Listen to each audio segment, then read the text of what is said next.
Okay, welcome again everyone, in for a special day today. We're really lucky to have a couple of amazing people here. I'd just like you to welcome Jacque Fresco and Roxanne Meadows from the Venus Project.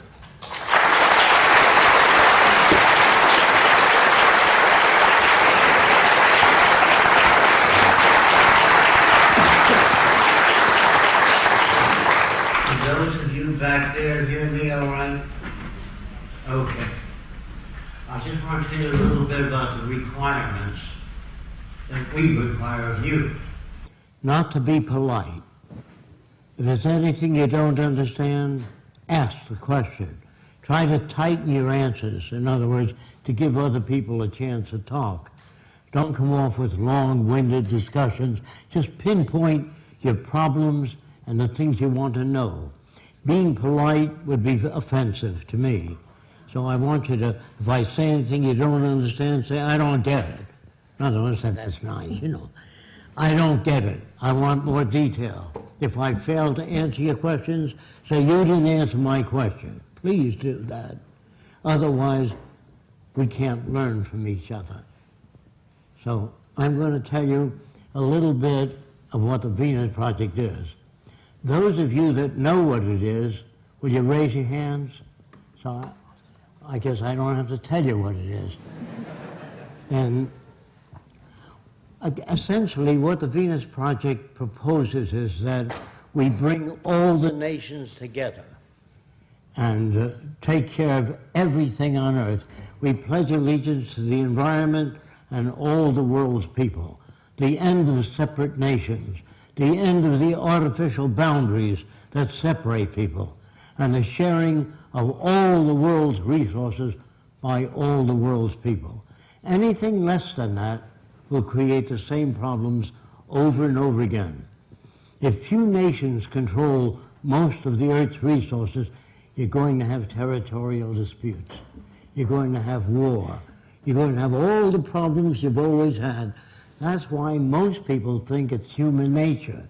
They think man is basically greedy, and that this is why you have problems. That is not true. I want to say this. A banker, a serial killer, and a gangster, and a priest are made by environment. If you don't understand that, in the United States, in the Deep South, if you're brought up there, you'll speak with a Southern accent. Nothing you can do about it. If I say stop speaking with a Southern accent, you can't. Now, if you're brought up in an uneducated region, you're going to have things like this. Those damn niggers is the way they speak. I'm imitating them. They say things like, I'm gonna dip me a nigger and I'm gonna kick his ass. That environment, the expressions, the facial movements are picked up by the environment. It's not human behavior, it's the environment we come from which generates behavior. Now, if you're brought up in Italy, you say, come on, eat, there's a good food. Now, that is not, that's the way you would speak if you were brought up there. Vive la France, Deutschland over alles, Germany above all. Now, we are victims of culture, all of us. That's why we have a distorted view. We believe that some people are good, some are bad, some are creative, some are less creative. All that's bunk. Everyone can be creative. Now, they tell you in your schools that plants grow. That's a lie. They need water, sunshine, soil, moisture, gravity, all those things. Without them, the plant doesn't move. They tell you that sailboats sail. They don't sail, they're acted upon by the wind. There is nothing in the earth today that is not acted upon by resident forces, meaning your way you think, the way you move, your facial expressions. Girls behave differently than men, not because they're women. Because if a normal boy is brought up by 6 women, very effeminate women, and they say, oh, did I see a gorgeous hat? That boy will speak just that way. And if you're brought up in France, you'll speak with a French accent or a French-English accent. If you live in France 10 years, you move to Germany, you live there 10 years, you speak with a German-French accent. Not a thing you can do about it. So your facial expressions and your language was designed hundreds of years ago. That's why we can't talk to each other. We talk at one another, not to one another. Now, a lot of people don't understand that, so I'll say that the Bible, when you read it, he says Jesus meant this. He says, oh no, he meant that. And the third person says, you're both wrong. That's why you have the Seventh-day Adventist, the Catholic, the Presbyterian, because the Bible is subject to interpretation. All our language is a loused up. It's subject to interpretation, except chemistry, physics, mathematics, engineering is not subject to interpretation. When engineers talk to each other, if they talk of the tensile strength, compression strength, torsional strength, so the language is not subject to interpretation. And if you take a blueprint of an automobile from America and bring it to Japan, they turn out the same product, not subject to interpretation. So it appears that most of the language of science and technology is not subject to interpretation. When you talk to somebody, I say, I think this is what he means, and it goes through their head and comes out different. He says, that's not what I meant. Of course you're going to have trouble. A lawyer is a guy that takes language, twists it around to any way he wants to. If he's skilled at it, he can knock you out, put you in jail. A lawyer would be considered a criminal in the future. So would all bankers, and all businessmen, and all politicians. Don't forget, you're brought up to believe that King Solomon was a great guy. He had 1,000 wives. He'd be arrested today as a bigamist. So all the things that you're taught, they teach you to fit in with this culture. All civilizations are established, and they're established on the basis that kept those in power, so they still run the show. Now, I'm not saying they're good or bad, they've been conditioned to that. It seems normal to them. So if you were raised by the headhunters of the Amazon as a baby, and I went to you and said, doesn't it bother you to have 10 shrunken heads? He says, yes. My brother has 20. Is he bad? No. That's the way he was brought up. So you see, there's no such thing as thinking things over. You think within the context of the way you were brought up. If you ask an Eskimo, what do you want? You can have anything you want. He can't say a stainless steel air conditioner. It is not within his environment. So it's very hard for so-called normal people to step outside of the environment. If you ask an Eskimo, do you ever dream of walking on a palm-fringed beach with coconuts and sunshine? He said, I don't know what you're talking about. He's not a bad guy. Now, in the early days in the Roman Empire, I am told that they used to feed Christians to lions. But first they would starve the lions to make a better show. Then they would take the clothes off the Christians so it'd be easier for the lions to tear them to pieces. Now the family would come Saturday and Sunday to see Christians being fed to lions. And the kids would say, Daddy, can we come next week to see Christians being fed to lions? Daddy would say, if you behave yourself. Now, are these kids sick? No. They're normal to that culture. The Nazis, Heil Hitler, are normal to that culture. There are no good or bad people. There are no corrupt people or dishonest people, creative people, lazy people. All that's bunk. If you're raised in a society that understands human behavior, you don't have those variations. You can block them through education. Not the education you get. That's mostly propaganda. They condition a man to become an engineer, another man a chemist, another man a physicist. And when we go to war, the physicists in Germany fall in line with that culture. In Italy, they fall in line with that culture. In America, the scientists fall in line. If they were scientists, really scientists, they would wonder what war is. Why do people kill each other? What is a serial killer? What makes them that way? They don't fall in line. Your business is to listen to me, and if there's anything you don't understand, please, during the question period, question the hell out of me. Don't accept anything I say unless I can provide sources of information. So far, I just want to tell you a little bit more about people. When you study architecture, all the houses, as a rule, have a pointy roof. That's conventional. Architects do not design cities for people. They design for business. They design things that will sell. It's an ego problem. They design the tallest building. So when they invited Roxanne and myself to Dubai, they wanted me to come down and design the tallest building in the world and the most modern city in the world and a theme park. I said, why do you want the tallest building in the world? We want to be better than the United States. It's like infantile. The prince is an asshole. In other words, all these people don't understand society. They do not. You must design for human comfort, and you must design cities with art centers, music centers, cultural centers. I can only talk a little bit about America because that's where I'm from. I don't like our country. It's completely corrupt. And that's for most civilizations today. They're all corrupt. I'm sorry to say that. I don't like what I'm saying. I wish it were otherwise. So what I want to tell you is that we are brought up in a system called established. Established means it serves the interest of the lead group, the control group. What we really need is an emergent society. Emergent society means that there's no utopia, no fixed system. If I were to design a city, and that city would be a straitjacket to the kids of the future, they'll design their own cities. So if you make a statue of me, you'll hold back society. There are no great men, no great women. All people are creative, but they're not brought up to know what that means.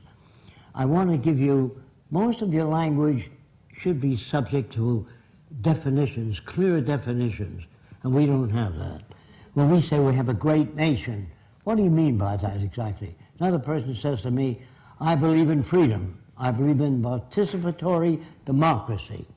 So I say, do you really believe that? They say yes. So did you vote for the Vietnam War? I guess not. Did you vote for the space program? I guess not. Did you vote for highway design, the Capitol building, procedural systems? No. That's just bullshit, I'm sorry. But they give you that to maintain control.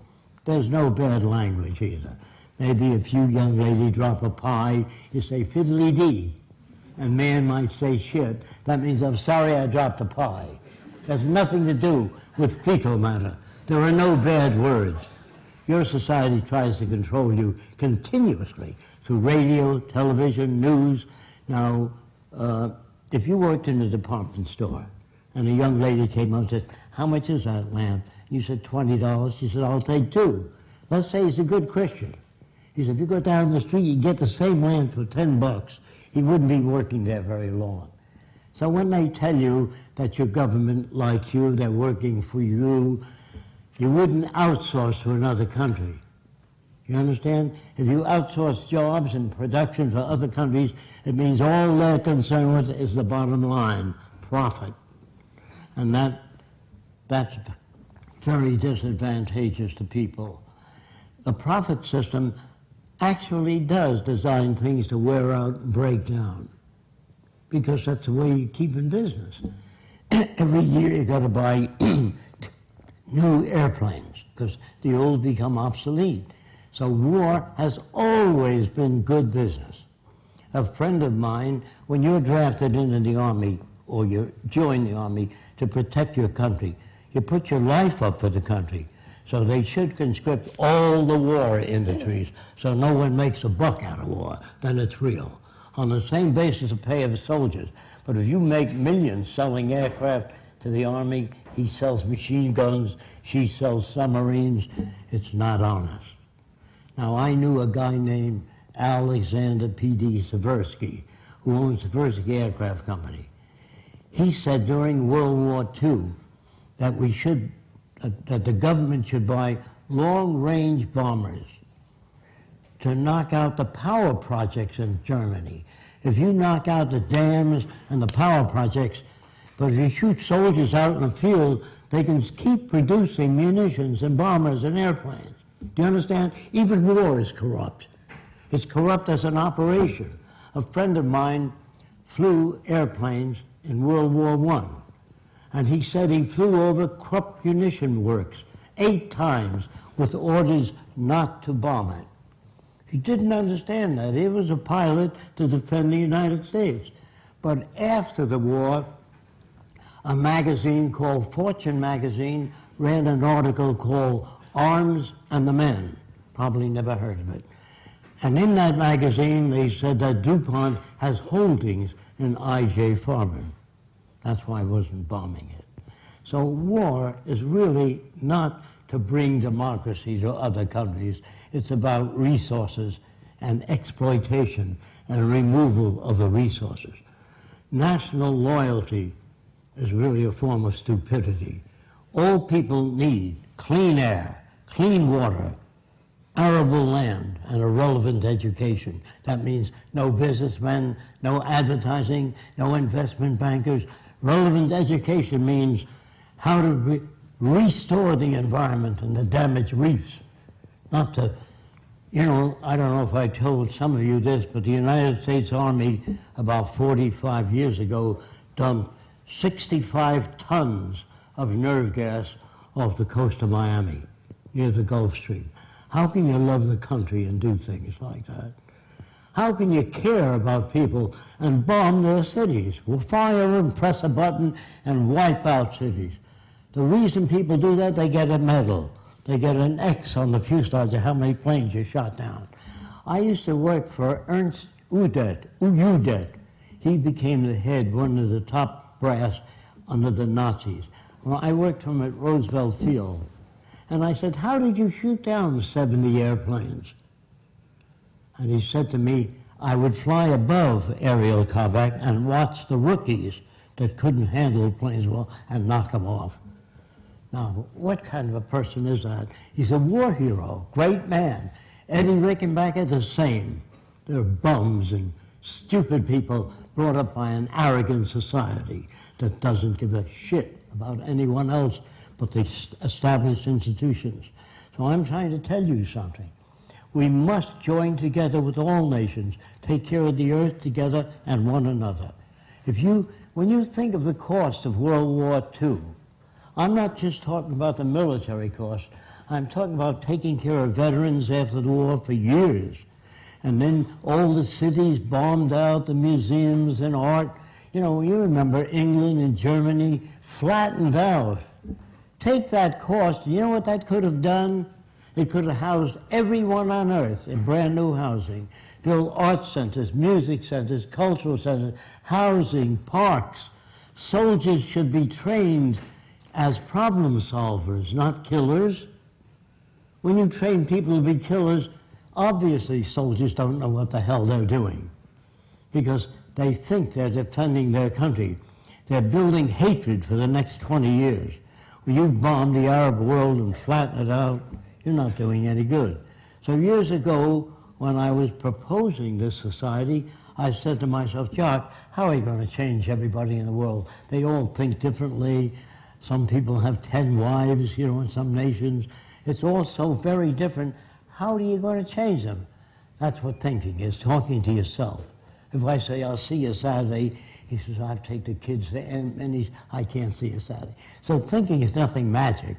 It's what you've been exposed to and asking questions. So I said to myself, how are you going to change all these people?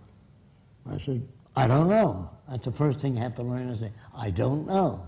Do you think we'll ever get to Mars? Nah, not in 1,000 years. That's your opinion. Just say, I don't know enough about aeronautic space travel or the conditions on Mars to give you an answer. We don't talk that way. When we see a new airplane without wings, we say it doesn't have wings, it'll never fly. The question is, how do you propose to lift off the ground without wings? I'm a layman, not technical. If you do that, there's no argument. But if you give everybody a right to their own opinion, which is we're brought up to believe that that's the right thing, give everybody the right to their own opinion. If you live across the street from me and I see 10 guys coming out of your apartment, I can have all kinds of opinions.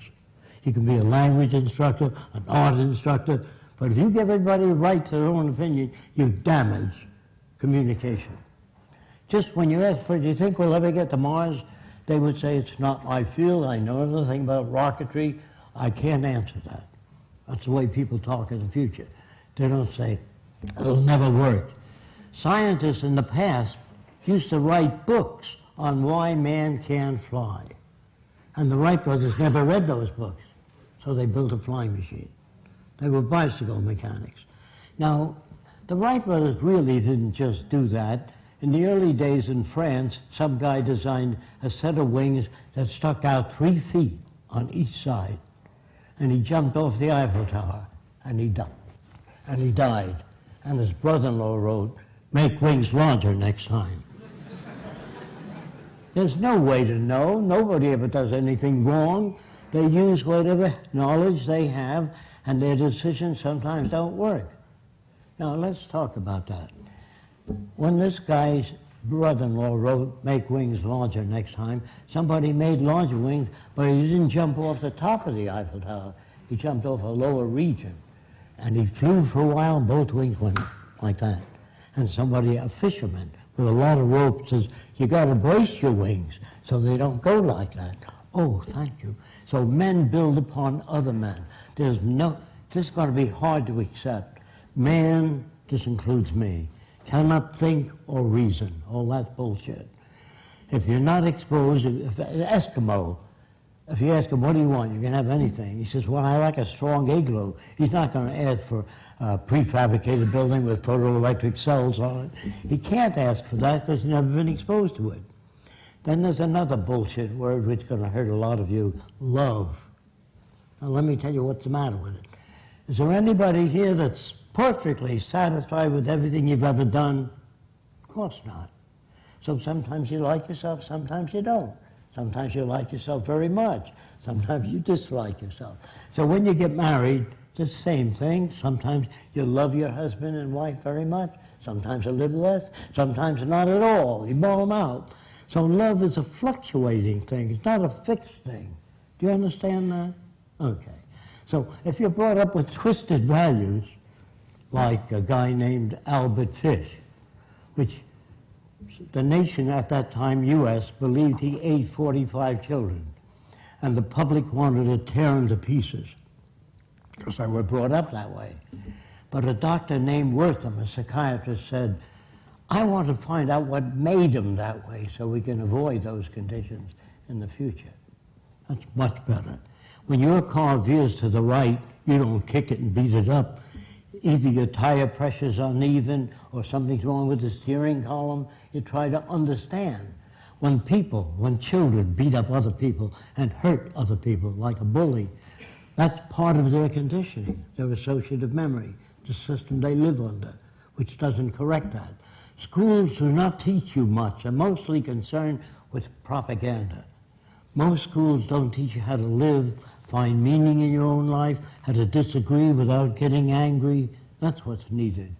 And as long as the world goes on this way, you're going to have cycles of war, depression, economic drop, because you believe in right and wrong, good and bad. What is really needed is the intelligent management of the Earth's resources for the benefit of everyone. Now, the only way you can do that is through technology. Everything that you have, your lights, your air conditioning, your automobile, your airplanes, all technology. Politicians can't give you that. Politicians don't know what to do. They make laws. Now that's no way to change. Say no to drugs. Well, that's not going to stop a person from selling drugs as long as there's money in it. But if you do away with the money system and build access centers where anyone can have access to the necessities of life without filling out 1 million forms or appealing to Fresco, it's all available to everyone. Everything on earth is made by people that worked hard to achieve that. So a young man at Princeton got up and he said, I don't like your system at all. I said, I can't do anything with what you're saying. What is it that you don't like? He said, well, you want to give people things for nothing. I said, were you born in America? He said, yes. You got the airplane, the telephone, the radio, airplanes, ships, all for nothing. You didn't have anything to do with that, I'm sure, right? So I said, does it hurt you? He said, no, but I don't like the idea of people getting things for nothing. So I said, you pay your way through Princeton? He said, no, my dad is. I said, does that bother you? Does that hurt you? He says, I still don't believe people ought to get anything for nothing. So I said, okay. Your dad is wealthy, as I understand it. He said, yes. When he dies, you want his money to go to the Heart Fund and the Cancer Fund, not to you, because you don't believe anybody ought to get anything for nothing. He said, just a minute. Well, they left him off the platform. So when I say people hardly know what they're talking about, because they're not brought up to be sane. They're brought up to fit in with the establishment. So it's very hard to ask people, what do you vote for? I believe in democracy. There's never been a democracy anywhere in the world. There can't be a democracy if people have different incomes. If you get minimum wage and your kid gets sick, you can't take him to a doctor because you can't afford it. So he buys a used car. The used car breaks down more than a used car, and he's up to debt up to there. He has to take his kid to a clinic, lose a day's pay, and he's on minimum wage to start with. So how do you look at that? How can you have a democracy if mothers are not educated on how to feed their kids nutritional food? Today, they pump chickens to grow faster, put ingredients in food to color it to make it look better, and add artificial flavoring in many instances. And so you don't get the best food. In the future, the medics would be concerned with and the nutritional experts would be concerned about the food people get. Now, a lot of you have never heard of this book, 100 Million Guinea Pigs. Did anyone ever hear of it? Nobody. In America, it was a bestseller. It attacked the drug industries and showed you why the drug industries didn't use celery juice to lower blood pressure because there's no money in it. So they make these little pills, they get $2 or $3 for it. This book exposed the drug industry. And the American public, it was a bestseller, said we got to have a Pure Food and Drug Administration, people that monitor that and watch over you. So they did build that, they got that. But today it's managed by the drug industry. And people that run it used to work for the drug industry. So you see, everything becomes corrupt in the monetary system. I'm sorry about that. So when I say to you, go to your big department stores or your food stores, you'll see lots of stuff. We are now capable of producing in abundance. During the war, we gave soldiers airplanes that cost, today anyway, nearly $1 billion apiece. How come we don't do that during peace? Send every kid to college that wants to go. That would improve all nations. But if you don't have the money to go to college, you become second rate. So we say in the future, everyone will be given the best opportunity so that we can bring out the best in every human being. And if you grade children, you got a C, you got a D, you make jealousy and envy. People say to me, excuse me, I know two people from the same environment. One turned out to be a priest, the other a gangster. If environment is everything, how do you get those differences? You get those differences by playing with the youngest child, 4 years old, while the 7-year-old stays at a lower level. You can't play with one kid. This is my youngest kid. You must take the older kid, put him on your lap, and the younger kid and say, this is your baby brother. Never say to a girl, why can't you be like your sister? She puts everything in her place. You leave everything all over the place. I have to pick up after you. Then the sister becomes jealous. That's where jealousy comes from. It comes from poor manipulation of the variables. In human behavior, if you give one child or treat one child as your favorite, you hurt the other children. If you grade children in school, you hurt the other kids. I got an A, what did you get? F, failure, you know. So people have different attitudes. So people that steal, all of us, by the way, are prostitutes in this system. If you sing and you sell toothpaste, you're a prostitute. If you get up and you say, I got just the house you're looking for, you're a prostitute for the establishment. So there's no good or bad people now. We're perfect reflections of the culture we live in. Again, I'm sorry about that. So if you begin to think outside the box, here's what that means. I was told by a Catholic priest who told me there are things beyond the physical, that you're trying to make the world a better place, but there are spiritual aspects. I said, what do you mean by spiritual? You mean you have no locks on your door and you bring everyone in your home and you feed the hungry? Oh, no. So the word spiritual is not defined by what you mean by it. A truly spiritual person carries out the teachings of religion or the finest viewpoints they can carry. Now, Jesus never wrote anything. He talked to people. And people said, I think this is what he meant. No, he meant that. So you got all these different things. And then God, let's take God, for example, the old guy sitting up in the clouds who knows everything. He's omnipotent. You don't have to tell him anything. He made every bug, every tree, every galaxy. And then Jesus proceeds to insult him. Here's where he insulted him. Just before they crucified Christ, he looked up and says, Father, forgive them, for they know not what they do. And God said, gee, I didn't know that. So how can you pray to a God? How can you talk to God? You can't even talk to Einstein, most people. And they're always talking to God. They think, due to ego problems, that they're specially selected. The Jews are God's chosen people. The Germans are the master race. You know, all these little egocentric people think that they're put here to lead the world into a better direction. I may get shot, like Martin Luther King. He tries to do something, boom, he gets shot. Now, the people that don't get shot, as a rule, are guys like Hitler. Why don't they get shot? They have a lot of guards around, and they condition everybody in the environment to be strictly Nazis. So the Nazi point of view was to protect the establishment. All money systems, as they begin to collapse and change, they move toward fascism, always. It's part of the history of civilization to move in that direction. The wealthy people try to protect what they have. The people are told that that country is a bad country. They hate America. In a British newspaper called The Telegraph, the CIA or the Pentagon released information which says U.S. intends to bomb 7 countries, nuclear, preemptive strike.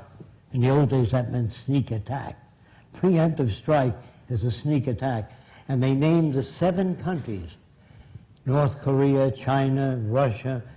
Now, if you do that, they're all going to be building atom bombs. Even if the U.S. intended to do that, to release that was stupid. So that's why a lot of people are building nuclear weapons. Not because they're bad. North Korea is building big armies, rocket ships, everything. So is China. Because we ran those headlines. How stupid can you be? Military people are not bright. Military people would be concerned with how do you bridge the difference between nations instead of declare war on them. So we will have a Pentagon in Washington of sociologists, social scientists, who are there to try to bridge the difference between nations. That's the problem. Not killing them, bombing their cities. That's not a solution. That only builds hatred for the future, if you understand what I'm saying. So I am really putting it this way. What will people be like in the future? First, they'll learn about the earth, and they will be brought up not to want to hurt the oceans or the forests or cut them down. So people say to me, will everybody be alike in the society you're talking about? In certain areas, yes. They won't hate anyone of a different color or different religion. They would not want to hurt anyone or kill anyone or rob anyone or hit them on the head and take their money. None of that. They'll be alike in that area. There's nothing the matter with being alike in the same way, if you're sane. Now, unsane means not that you lost your facilitation. Unsane means you're brought up with artificial values. So most nations are unsane, particularly the leaders. Because if you ask any leader in the British Empire, you say, how would you stop cars from hitting each other? I don't know. How would you prevent forest fires? I don't know. What do you do to prevent earthquake buildings from caving in? I don't know. Who the hell are they then? What are they doing there? They tell you in America, write your congressman. You want women's rights? Write your congressman. What a jackass he is. Congressman doesn't know anything about that. When you fly in an airplane today, a commercial airline, you don't have to write the pilot and say you've been flying at an angle for 3 miles now, straighten up. He knows his business. The navigator, when you go to Hawaii and you see icebergs coming up, you say, I thought we're going to Hawaii. You don't have to write him. He knows navigation. So people that fly airplanes or manage ships, you never have to write the captain of a big liner and say, look, we're going to Hawaii, but I see icebergs. You know, they know their business. Who are these people you have to write to? They must be dummies, entirely so. They should be at the forefront of human problems in government and not try to stop you from doing things, but to welcome you on the air. But what they do is manage news. If it doesn't look too good, you don't get. I've never been on the air except once in America. But in other countries, when we were invited to Turkey, they gave me an hour and a half, and Turkey said, how do we build the first Venus project? Now, they invited us to Vienna. They gave me 7 minutes with a whole bunch of academicians. I couldn't say anything in 7 minutes. And that happened in other countries. So we don't go to any other country unless they give us a chance to present what it is we wish to present. And then you get mad at it, you ask questions, that's the way to do it. But you don't get up and you don't really applaud until the guy gets through. So when the question comes, when you guys ask questions, I ask you not to be polite and to question the hell out of everything I say. And if there's things you don't understand, you have to let me know. Now, how many of you know there are metals today with a memory? It's called shape memory alloys. How many of you saw it in our films? Okay. There are metals today with a memory. And they always ask me, who invented it? Some Swedish guy, a metallurgist, was mixing different metals together. And he mixed nickel and titanium together, and he bent it and left it on a table near a heat lamp, and it straightened out again. And he didn't sit down and invent it, he discovered it. Nobody ever invented anything. They tell you in school that somebody invented the wheel, and that was the beginning of the technical age. A tree fell over another tree, and people pulled it, and it rolled. But nobody ever sat down and invented the wheel. When that log rolled, if there was one stone in the way, it stopped the log from turning. So they shaved the bark off. This took a long time in the middle, so that the midsection was thinner, and the wheels were on the outer section. So nobody sat down and invented a wheel, or invented anything, for that matter. Now, I said, they invited me to speak at Princeton University, and the name of the subject, Man Can't Think or Reason. That made everybody angry in the university, because they all knew that men could think and reason. So a guy from the optics department said, I don't agree with you, before I even said a word. I said, well, what is it that you don't agree with? He said, man can think and reason. I said, give me one example. He said, well, there was not a camera at one time, and somebody had to think about it. Now, in China, 1,000 years ago, if you were in a dark building, there was a little hole in it, you saw people walking upside down on the wall. If you've been in a barn, which is very dark, and there's a knothole in it, you'll see cows walking on the wall upside down if the sun's out and the barn is dark. That's where the pinhole camera came from. Nobody sat down and says, got to make a camera, click. See? And now what about the negatives? Somebody had to make a negative. The American Indians used to take berry juice and squeeze it on mats they made for the floor of the wigwam. They'd squeeze blueberry juice, cherries, and so they get patterns. But if a leaf fell on the berry juice, you picked it off, there was a print of the leaf. That's where the print came from. And people walking barefoot in sand suggested the mold. You understand, when you make a mold, you put something in it? Nobody can sit down and invent anything. The first guy that tried to fly died. Probably the first 100 guys that tried to fly died. So if you do medical research and you work for 3 years on cancer, and he finds out what doesn't work, I read his book, and 2 years later I come up with a little bit of an approach to cancer.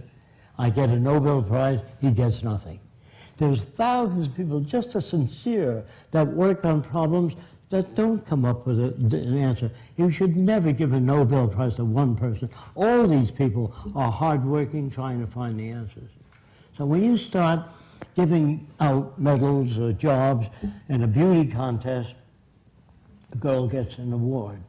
Did she make her face out of soft material, molded in extreme beauty? Then you give her some kind of medal. But if she's born that way, what the hell is that about? So the world you live in is as full of shit as a Christmas turkey. And you're not about to talk to people and turn them around. You have to demonstrate it. The shaped memory metals that I was talking about is made of nickel and titanium. It's a wire. And if you took that wire and bent it in form so it spelled out Jesus Christ, put it on a table, put a hot lamp over it, straighten it up and put it on the table and go like that, and it'll go back to Jesus Christ. You can build a following with shaped memory alloys if you want to. Now, most people don't know where the earth came from. They don't know where life came from. And so they invented a God who made a man and a woman. Then he kicked them out of that beautiful garden. How did he do that? Snakes used to walk upright. And the snake said, eat of the fruit of knowledge. Who made the snake? God. But he loves you.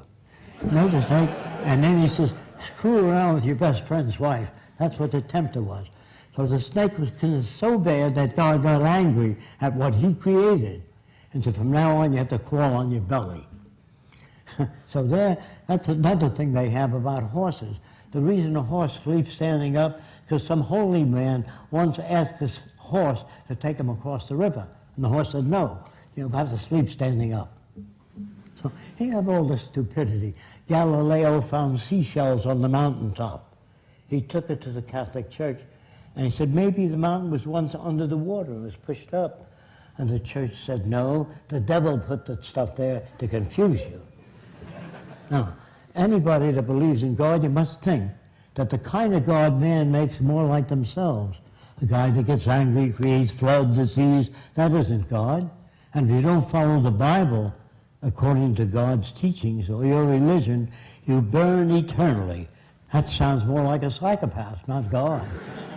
So, if you believe in, I asked Einstein once, do you believe in God? And he said, which one?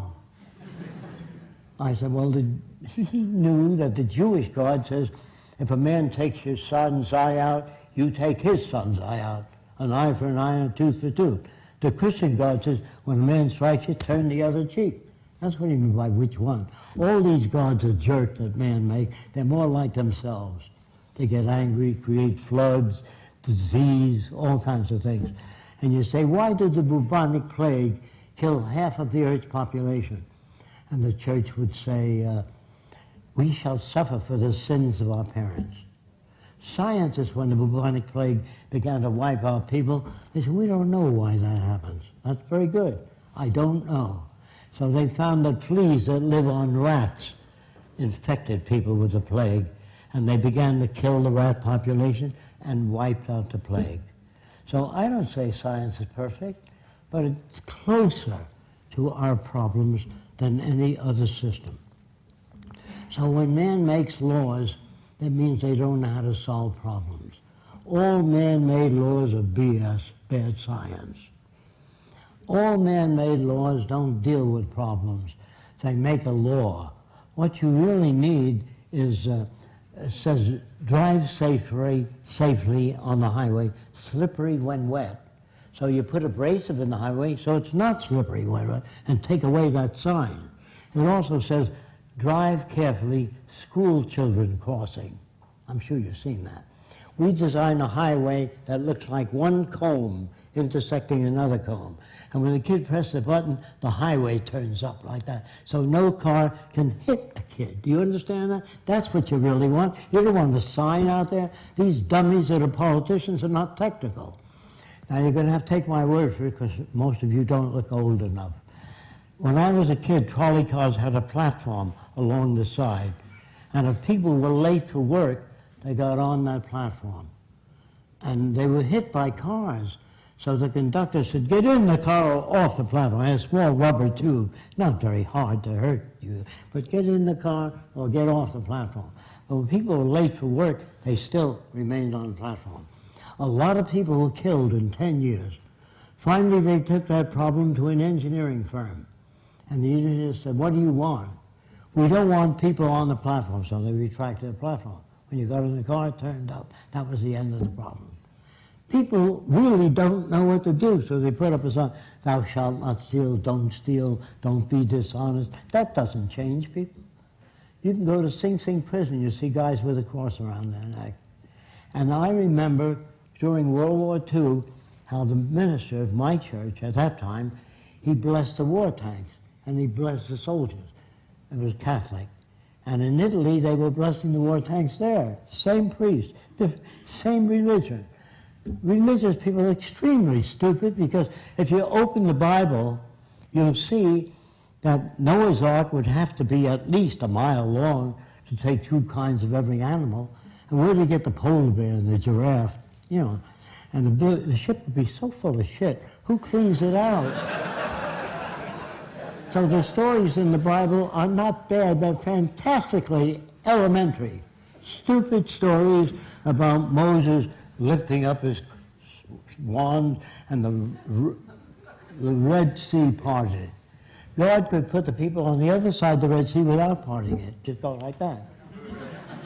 And they say that God so loveth the world that he gave his only begotten Son that others might have eternal life and not perish. Well, when you examine that, the witnesses, according to the Bible, say after Jesus was good, he arose and went back into heaven. Where the hell's the sacrifice? You understand what I mean? Read your Bible. Don't take my word for it. It's such a bunch of garbage written by very ignorant people, like our language was designed hundreds of years ago. That's why I say we can't talk to each other. And that's why lawyers exist. They can take language and do whatever they want with it. So the books are available on our website. They're not our books. One is called Mind in the Making by James Harvey Robinson. If you want to know communications better, it's The Tyranny of Words by Stuart Chase. And if you get these books, they don't put society together for you, but they deal with communication. They deal with different aspects. Then there was a guy named Sir Jagadish Chandra Bose. Did anybody ever hear of him? He came to the Royal Society with new ideas, and they laughed at him. And he went back to India, the Bose Institute. When the British people, scientists, went to his lab, they were amazed, brought him back to England, and he was knighted Sir Jagadish Chandra Bose because they checked things out. Scientists don't always check things out.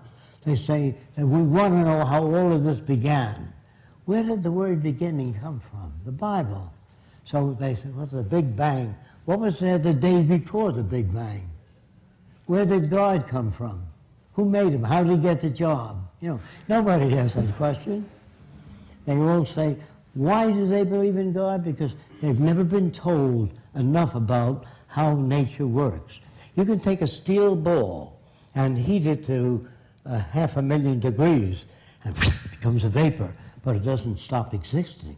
It still exists as radiant energy or vapor. So in science books it says matter cannot be created or destroyed. That means that it never began.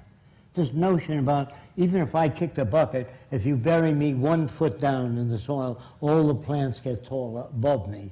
All the worms get fatter. So what happens at Fresco? It becomes part of something else. So the stuff you eat is what you are. Your cells, if you eat chicken or cow meat, it's turned to human cells. So the stuff you're made of is stuff you ate. Plants, things of that sort. That was always here, and when you kick the bucket, the gases go off into space, your material is eaten by worms, the soil absorbs some. I don't like that. Sure, I wish I went to a land where everything was okay and I had white wings.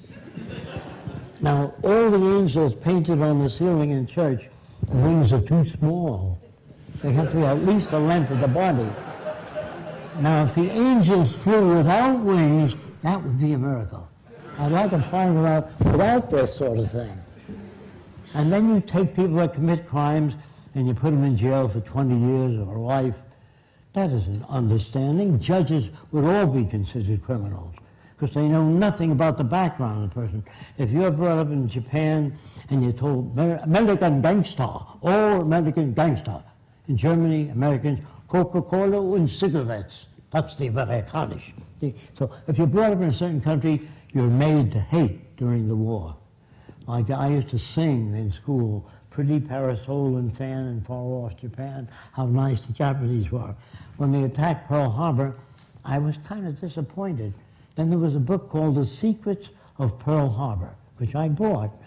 And Admiral Halsey opens that book with how we got the Japanese to attack Pearl Harbor. I never knew that. I never knew how corrupt war was. I never knew how corrupt our government was. I'm talking about America. It's one of the most corrupt countries in the world. I'm sorry about that. There's nothing I can do about it. All I can do is get up and talk this way. I am not your enemy. I'm not trying to hurt you. I'm trying to tell you that if we use science and technology, this is what I mean by that. To do a survey of the global resources. Once we do a survey of how much concrete hospitals we have, we know how many people we can treat. But if you ask Congress, what do you think, what do you think, what do you know, not what do you think? So what we would do in the future is do a global survey first of what the carrying capacity of the Earth is. And that's, the carrying capacity means how many people can live on Earth. If you say overpopulation, that's not based on a study of the carrying capacity. But if you produce more people than the Earth can carry, you'll have territorial disputes, killing, robbery, taking possessions. If few nations control most of the Earth's resources, you're going to have trouble. It's got to wind up with territorial disputes. So it's the way we operate to produce the conditions, just as you make jealousy and envy. If my wife fell in love with somebody else and wanted to leave, normal people say, you're not breaking up the home, you little tramp, you know. The question is, it means you're not meeting her needs. It doesn't mean you're bad. If the husband seeks other women, he may be tit man, leg man, ass man, hair man. Men are brought up with all these different values in this system. If you cover a girl, you're going to create problems. So I went to the South Seas when I was 21, and I lived on the island of Tuamotu for a while, a chain of islands, near Tahiti, French territory. Everybody on the island was nude, except when men climbed trees, they wore kind of a jockstrap to prevent their balls from being caught in the branches. So everybody walked around nude. And the interesting thing about it is I never saw a native stare at a girl's body, only her eyes. When he talked to a woman, you never say, hey, get a load of that chick. That's what you get in civilization. You cover the girl. If people swam nude when they were this high, you couldn't sell pictures of a nude girl. Do you understand that? It's when you cover them up, you produce that curiosity. No kid in the islands was a peeping Tom, because everybody walked around nude. You couldn't sell a magazine, a girly magazine. You couldn't run a pornographic movie. It would have no meaning. They made love when they were able to, and nobody ever shot an eye. Interesting thing, I got to know the natives so well, I watched them make love. And they stroked the whole female, the top of her head all the way down. They had no fetishes. There were no tit men, leg men, ass men. All that's made by culture. And if you don't use that kind of language around women, you can't become equal to one another. So you have to tell them how men think. That isn't how they think. That's how they're brought up. When guys poke each other, hey, get a load of that chick, you know. That is learned in the culture. In the islands, they never did that. It's like you stroking a dog. You stroke the whole dog. You don't stop at the balls. You stroke the whole dog. Understand? So I think it's a time to open it up to questions.